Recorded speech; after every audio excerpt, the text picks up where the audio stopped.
Hello everyone, welcome back to another video. In this video I am going to show you how to change icon size on Windows 11. Let's start with the video.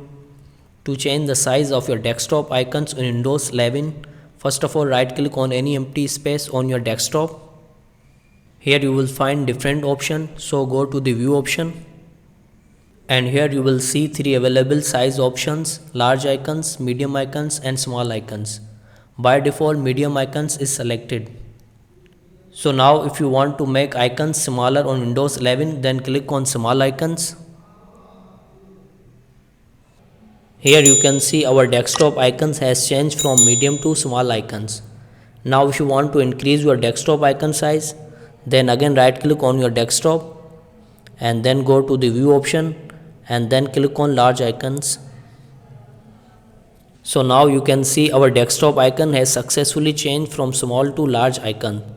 So you can choose your desktop icon size as per your need. So guys, in this video we saw how to change icon size on Windows 11. So if you find the video helpful, then don't forget to like and subscribe my YouTube channel.